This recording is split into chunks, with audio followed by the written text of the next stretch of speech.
Assalamualaikum warahmatullahi wabarakatuh. Yang terhormat Ibu Reka Ramadan dan rekan-rekan MN25 yang saya banggakan. Saya Ahmad Irji. Saya Dewa Irfan.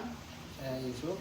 Saya Ahmad Fauzan. Saya Muhammad Ridwan. Hari ini akan mempresentasikan hasil diskusi kami yang berjudul Indeks Kedalaman Kemiskinan Antar Provinsi Indonesia pada tahun 2021 dan 2025. Maka dari itu, acara kita mulai. Oke, yang pertama kita mulai mengapa indeks kedalaman kemiskinan penting dicermati. Karena indeks kedalaman kemiskinan yaitu P1 mengukur seberapa jauh rata-rata pengeluaran penduduk miskin berada di bawah garis kemiskinan. Semakin tinggi nilai indeks, semakin dalam dan semakin sulit diatasi kondisi kemiskinan yang dialami. Makalah ini menguji apakah indeks tersebut berbeda signifikan antar tahun dari 2001 hingga 2006 menggunakan SPSS. Jadi dari hasil penelitian ini kita menguji pada tahun 2001 sampai 2005 menggunakan uji normalitas untuk menentukan metode analisis yang tepat. Dan yang kedua, uji Kruskal-Wallis, yaitu untuk metode komparatif dan non parametrik. Dan yang ketiga itu pairwise dan comparison untuk mencari pasangan tahun yang berbeda.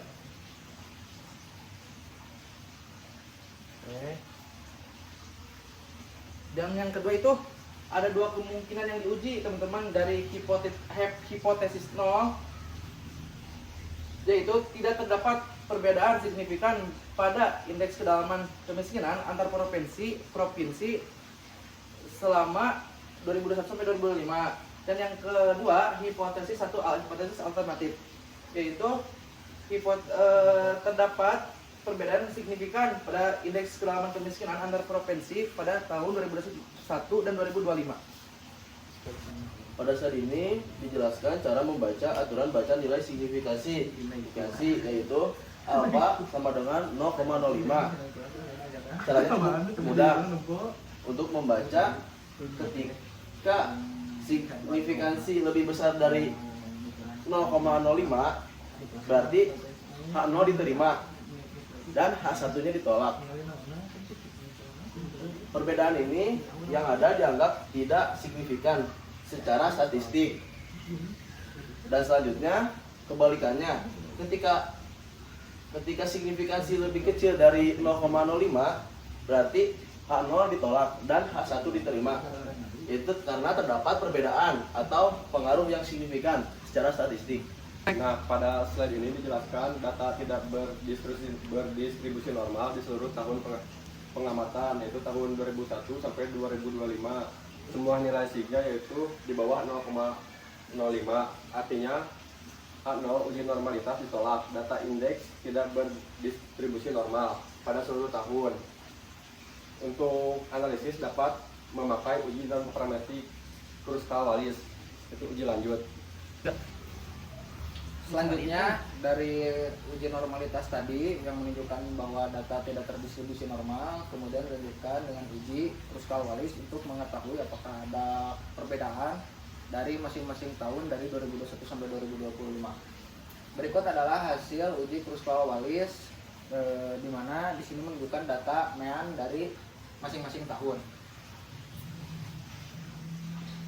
Mean rank per tahun itu dari total ada 178. 2021 itu menunjukkan nilai 36,25, 2022 34,37, lalu melonjak di 2023 120,10, di 2024 masih tinggi jadi 122,92, dan di 2025. Dari data ini menunjukkan bahwa dari tahun 2021 sampai 2025 berada pada peringkat rendah, lalu melonjak pada tahun 2023 dan selanjutnya dengan nilai lebih dari 120. Next. Hasil uji menunjukkan perbedaan yang signifikan dari Kruskal-Wallis H dengan nilai 121,939, lalu dengan degree of freedom atau derajat kebebasannya ada 4, dan asintotik signifikan yaitu kurang dari 0,001. Karena asin signifikan jauh di bawah alfa 0,05, maka keputusannya H0 ditolak secara absolut dan H1 atau hipotesis alternatif itu diterima. Karena di sini menunjukkan psikologi Kruskal-Wallis itu terdapat perbedaan dalam indeks kedalaman kemiskinan yang sangat signifikan dari rentang tahun 2021 sampai 2025. Baik, di sini saya lanjutkan. Di sini ada slide berikutnya yaitu uji lanjut Parwis compression. Pasangan tahun mana yang berbeda-beda. Nah, di sini ada perbandingannya dari tahun 2021, 2022, 2023, dan 2024, 2025. Nah, di sini ada dari tahun 2021 ada adjusting signifikan yaitu 1.00 yang dan 2022 yaitu tidak ada perbedaan dan itu relatif sama. Nah, di sini dan 2023 dan sampai 2024 yaitu yang adjusting signifikannya yaitu relatif sama sampai dengan 2025 yaitu lebih singkatnya di sini antara perbandingan tahun 2021 dan 2025 yaitu tetap stabil dan relatif sama. Nah, di sini saya lanjutkan slide berikutnya yaitu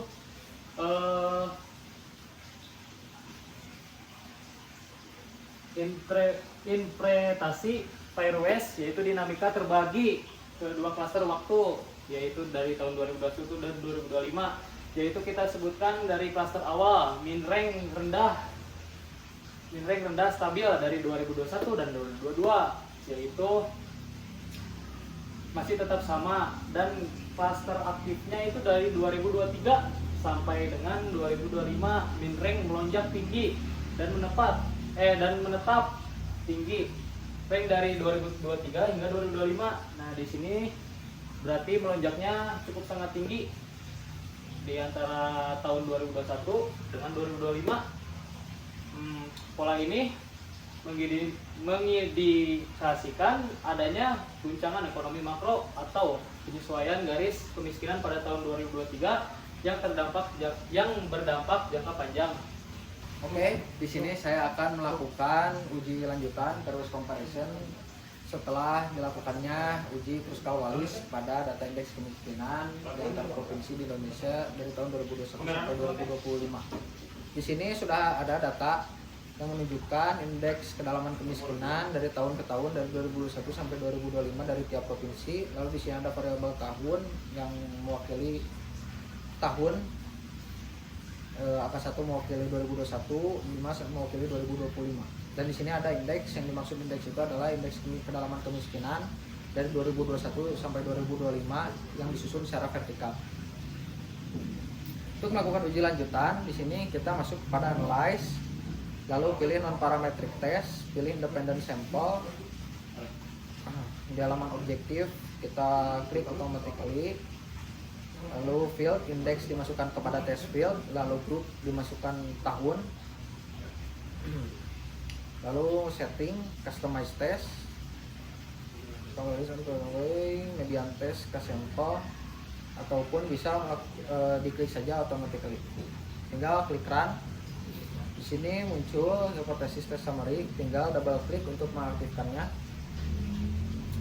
Di sini muncul independent sample Kruskal-Wallis test, di mana total n menunjukkan 178 n, yang dimana ini gabungan dari jumlah n dari 2021 sampai 2025. Lalu tes statistiknya menunjukkan angka 121,939, lalu derajat kebebasannya di angka 4 dan asymptotic signifikan itu di 0,000. Di sini kita buka view-nya ya untuk melihat perbandingan dari tahun ke tahun. Bisa diklik Parwis comparison. Di sini muncul tabel, di mana tabel ini menunjukkan hubungan antar tahun dan signifikansinya. Pertama itu dari 2022 dan 2021 menunjukkan adjust signifikan itu di angka 1,000. yang dimana dasar pengambilan keputusannya itu jika ajus signifikan itu lebih dari 0,05 atau nilai signifikan maka dinyatakan sama, dan bila kurang dari 0,00 maka terdapat perbedaan antar tahunnya. Lalu di tahun 2022 sampai 2023 ini menunjukkan 0,000 yang dimana nilai ini di bawah 0,05 berarti terdapat perbedaan. Begitupun 2022 dengan 2024, 2022 dengan 2025, 2021 dengan 2023, 2021 dengan 2024, 2021 dengan 2025. Untuk 2023 dan 2024 itu tidak terdapat perbedaan yang signifikan karena nilai ajus signifikannya itu lebih dari nilai signifikan 0,005. Begitupun 2023 dan 2025 dan juga 2024 dengan 2025.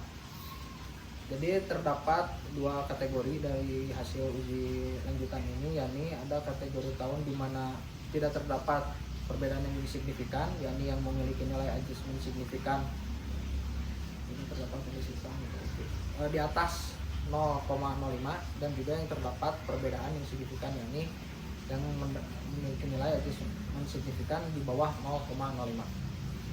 Sekian untuk simulasi uji lanjutan Pairwise Comparison dari hasil uji Kruskal Wallis. Nah, di sini saya akan melanjutkan yaitu cara menguji apakah data ini normal atau tidak. Dan di sini sudah ada datanya ya. Cara menguji uji normalitas yaitu kita ke analyze, terus deskriptif statistik, lanjut ke explore. Nah, di sini kita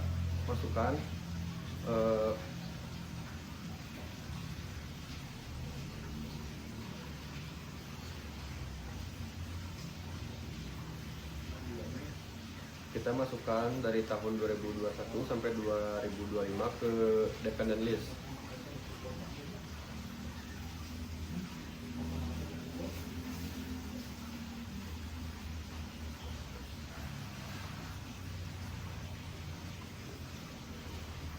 Nah, kalau sudah dimasukkan, kita pencet close, terus pencet normality plot, langsung saja continue. Nah, langsung saja klik OK.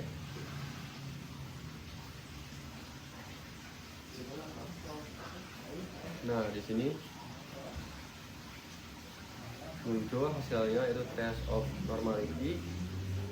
Di sini kita lihat dari tahun 2021 sampai 2025 nilai signya itu kurang dari 0,05, yang berarti data ini tidak normal.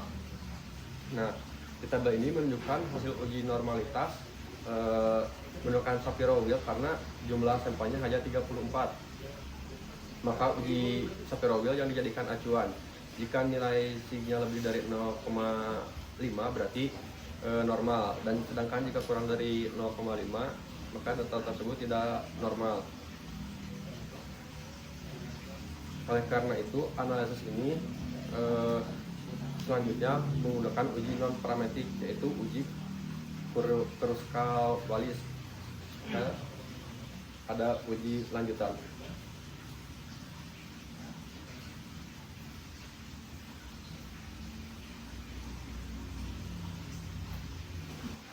Nah, baik, di sini saya akan lanjutkan. Kita coba analisis dari uji Kruskal Wallisnya, yaitu kita lanjut simulasinya, yaitu kita pencet analisis dan kita lanjut non parametric test, lanjut legacy dialog, lanjut ke independent sample. Nah, di sini tahunnya kita pindahkan ke test variabel, geser ke kanan, dan indeksnya kita geser ke grouping variabel. Nah, udah gitu lanjut define range-nya kita masukin, minimumnya yaitu kita masukin 1 dan maksimumnya kita klik 5 dan kita oke, lanjutkan continue. Dan langsung oke aja. Nah, di sini kita keluar ya. Nah, di sini ini ada muncul range-nya dan terus tes statistiknya. Nah, di sini tes statistiknya kita jelaskan. Nah, di sini tuh kruskal walisnya, kruskal walis H itu yaitu sama dengan 121,939. Nah, di sini nilai H merupakan statistik uji kruskalnya. Semakin besar nilai H, semakin besar perbedaan distribusi atau median antar kelompok. Nah, DF-nya yaitu ada 4 derajat kebebasan dihitung dengan rumus jumlah kelompok kurang lebih dari 1. Karena terdapat 5 kelompok tahun, maka DF-nya sama dengan 5 kurang 1 sama dengan 4. Nah, di sini asim signifikannya sama dengan yaitu 0,000. Nah, di sini nilai signifikasi p-value-nya sebesar 0,000 yang berarti p-value-nya tidak sama dengan lebih kecil dari 0,05. Nah, keputusan ujinya karena 0,000 tidak lebih dari 0,05, maka H0 hipotesis 0-nya ditolak dan H1-nya hipotesis alternatifnya diterima. Nah, baik, begitu saja atas hasil tes statistik uji kruskal walisnya dari saya. Nah, saya di sini akan menjelaskan tentang bagaimana mengerjakan kruskal walis dengan data yang ada. Nah, kita di sini masuk ke analyze, non parametric test, negasi dialog, dan independent sample. Nah, di sini sudah ada indeks. Jadi ini indeksnya kita masukkan ke test variable list dan tahunnya kita masukkan ke grouping variabel. Nah,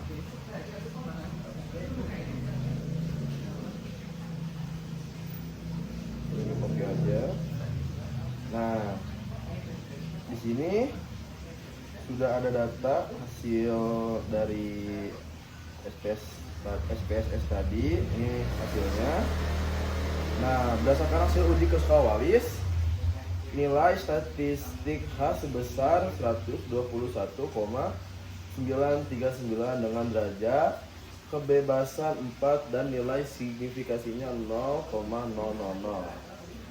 Karena nilai signifikasi lebih kecil dari 0,05, maka hipotesis 0 ditolak. Hal ini menunjukkan bahwa terdapat perbedaan yang signifikan pada nilai indeks antar 5 kelompok tahun. Selain itu, berdasarkan table range, terlihat bahwa rata-rata peringkat meningkat dari tahun 1. Nah, ini dari tahun 1 hingga tahun 5. Nah, ini dari tahun 1 sangat meningkat dengan nilai tertinggi pada tahun 5 sebesar 125,67 dan terendah pada tahun 2 sebesar 34,37. Ini menunjukkan adanya perubahan atau peningkatan nilai indeks dari tahun ke tahun.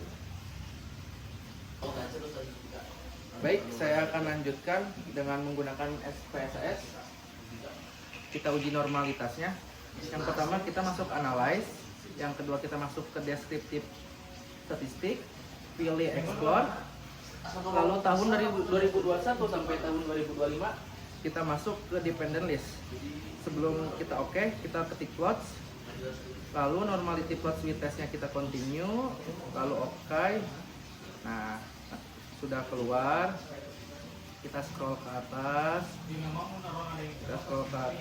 sampai menemukan bagian yang kita bagian test of normality. Di sini terlihat ya signifikannya titik 0,0010, yang artinya karena penelitian sampel penelitian ini hanya 34 itu menggunakan uji Sapir-Whorf, yang artinya lebih baik menggunakan Sapir-Whorf karena Sapir-Whorf lebih bisa mendeteksi normalitas data. Oke, sekian. Masuk kepada kesimpulan dari hasil analisis yang kelompok kami lakukan, terdapat 4 temuan utama. Yang pertama, dari hasil uji normalitas ditemukan bahwa data tidak normal berdasarkan uji Sapir-Whorf karena nilai N itu berada di bawah 50 atau lebih relatif kecil, sehingga uji Sapir-Whorf dilakukan karena uji Sapir-Whorf lebih sensitif dalam memindai error dalam sebuah data. Terbukti dari dasar pengambilan keputusan signifikansi di bawah 0,05 bahwa di semua tahun dari 2021 sampai 2025 terdapat data yang tidak normal secara distribusi, sehingga uji norm parametrik itu tepat digunakan, terlebih uji Kruskal-Wallis dalam hal ini. 2. Perbedaan yang sangat signifikan dalam uji Kruskal-Wallis mengkonfirmasi bahwa indeks dari tahun ke tahun, baik itu 2021 sampai 2025, terdapat probability di bawah 0,001. Yang ketiga, 2 klaster waktu dari hasil uji pairwise itu ditemukan juga bahwa ada terbagi 2 periode waktu, yakni periode awal di mana klaster stabil dari 2021 sampai 2022 di angka 30. Lalu klaster selanjutnya yaitu klaster akhir stabil di mana terjadi lonjakan kepada angka 120 di tahun 2023, dan ini stabil sampai 2025 tetap tinggi. Dan yang terakhir adalah lompatan struktural di 2023. Kenaikan indeks terjadi tajam pada 2023 dan bertahan hingga 2025. Hal ini mengindikasikan guncangan makro atau penyesuaian garis kemiskinan. Sekian dari kelompok kami. Baik, itulah yang bisa kami sampaikan. Kurang lebihnya mohon maaf. Kita tutup. Wabillahi taufiq wal hidayah. Wassalamualaikum warahmatullahi wabarakatuh.